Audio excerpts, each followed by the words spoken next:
We're back working on our inexpensive track cleaning car. We've got the car to this point. We've completely disassembled it and we've got the cutout already performed.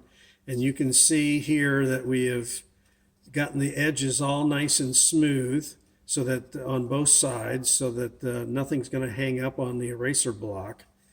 And this is ready to get started to be reconstructed. This one's already finished, so we're going to build the retainer box on the bottom of the car. That's the next thing that we need to do. We're going to use 30 thousandths evergreen sheet styrene, and we're going to build this box. It's relatively quick and simple. You probably know how to build a box. So we're just going to kind of overlook some of the individual steps there, but we'll get to it. So I have taken the liberty of already marking out the depth that we want here, which is not terribly big. And I'm not doing a specific measurement because it's going to be determined by the car you use and by the size of the wheels and trucks that you use. But I took a piece of 30,000 sheet styrene, and with this on the test block, I was able to easily slide the styrene between the box and the top of the rails. So between 30 thousandths and 40 thousandths is a nice measurement as to how much clearance you want off the top of the rails. That way you're not going to hang up on switch points or frogs, and you should be doing quite well with that. One of the best investments I ever made in modeling tools is the Microlux from Micromark mini table saw. I've already got the fence set up, so we're just going to cut a strip of plastic right off of here. Remember to keep your fingers away from the blade.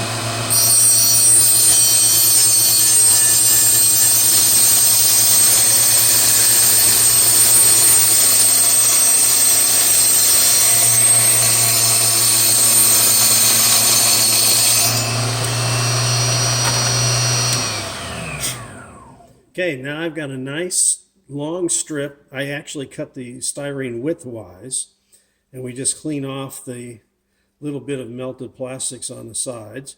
We'll take a metal file and we'll smooth all that out. But now we're going to see that this is the exact height of what I've already got on this car. So now we just have to build the box out of it. Now I took a measurement off the original box, and I want to verify that it's correct for this one. So what we're going to look for here is I've got my mark here made on the plastic, and I'm checking to see that I have not only the entire hole covered, but I've got 30 thousandths of an inch on each side to allow for the front and back of the fence. So now we can set up the table saw and cut our two long pieces. So now we need to do the width cut. So we're going to look at the distance between the fence and the fence. We want to have the joint hidden on the inside. Okay, we're ready to start adding the fence to the underside of the car. So one of the things we want to do is very carefully just scrape a little bit of this paint off so that we can get a good adhesive foundation for the glue, but we don't want to disturb the outside of the wall. So you want to be somewhat careful while you do this. Just need to do it enough so that the glue will have a nice place to bond with the plastic. And then we're going to start gluing it together. What I've done here to set up the gluing, we want to have the piece of styrene, which is thinner than the wall of the car. We want it flush with the inside of the car, not the outside. So I've taken a old Bright Boy and a couple of clothespins and wedged them in there so that I will have a somewhat flat surface that I can lay this piece of styrene on and get it set up to glue. Because everything else is going to come off this first piece. So we want to make sure we get this as close as possible. So what I'm trying to do is line this up vertically so that I have enough overlap on each end. And it looks like I've got it there. I used the Micromark same stuff. It's liquid cement. And what I like about it is that it sets up very quickly. And although it doesn't really give a really hard bonding weld, it will give you a chance to kind of tack things in place and make sure your alignment is okay without having to glue everything in permanently yet. So we're going to give that just a few seconds to set up, and it looks like it did. So we're going to take our clothespins out. And what we have now is you can see that the piece of styrene is glued in flush with the inside of the car, not the outside. And we've got enough overlap on the ends to have the inner box. So basically now what we're going to do is put a little bit of this liquid cement on the inside edge here so that will give it a little more strength for right now. So then we want to line this piece up lengthwise with the other piece. So we have a square box. And it looks like I've got it there. So again, we're going to use the plastic weld cement to just tack it in place so we can make any changes if we want to later.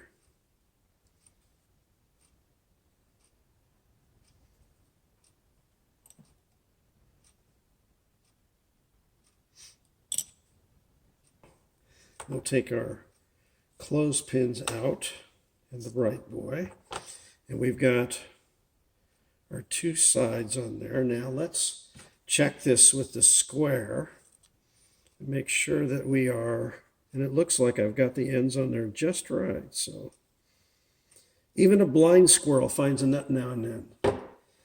Now we just put in our cross pieces.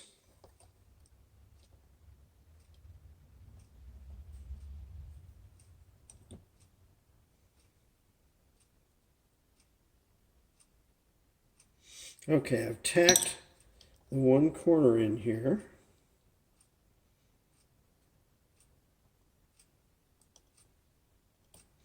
Then this outer piece is kind of edged out a little bit, so we can just bend that in a little bit till we have contact. And we want to make sure that we've got it nice and aligned.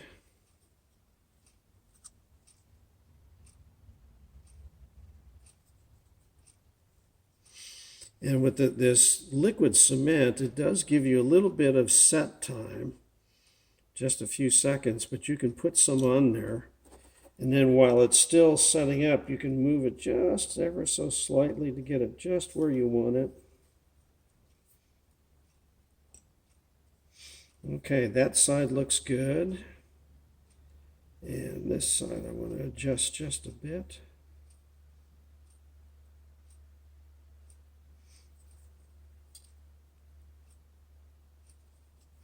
Okay, now that we've got the end piece in there, I'm going to use this liquid plastic cement to fortify the joints on the inside and the outside. That'll help give it a little more structural strength. And then we want to put some on the bottom where it's attached to the hopper slide. That also will give it some stiffness. Now we do the same thing on the other end. So we want to make sure that we're still square and everything is looking good on the body. One of the things I like to do to solidify all of my plastic work is to use the good old-fashioned Testors modeling glue, because it actually does more of a deep weld and will make things a lot more stiffer and secure. So we've got everything tack welded in here, and I'm going to use a bamboo skewer because it has a nice fine point on it, and I'm going to pick up some of the glue and we're going to put it on the inside corner, and then we're going to put some on the just put some on the inside corner. Then we'll turn it around, and again we'll do some on the inside corner and on the fourth corner. Okay, then what we're going to do is on the ends, we're going to put some at the bottom of the where it meets the ribs of the inside there. Then we're going to turn around and put some on the very bottom of the outside. And we want to do this, it may mess up the paint just a little bit, but you're going to get a much better, more structural strength doing it that way. Then what we can do is on the inside of the inner walls, right where the new plastic meets the side of the car, we're just going to put a thin little stream in there. We don't want to make it too thick because it may interfere with the operation of the cleaning block. But we're going to use we'll go over this again with a metal file to make sure that we don't have any imperfections, and that'll be all smoothed out. So now we're going to do the other side of the inside. And we're going to just swipe some glue with the tip of the bamboo skewer. Just make a thin little layer in there. And this will give us our structural strength to keep this all together under stress as it's pulling this down the block there. Now we're not putting any on the outside on the sides because that would be easily visible. And what we'll do now is we're going to set this aside, let this dry overnight, and then all you'd really have to do from this point on is paint this part flat black so you don't see it, and reinstall your trucks in the roof. And we'll do that next time. And then we'll also build the cleaning block that goes on the inside of it. So this is where we are right now. This is ready to start reassembly.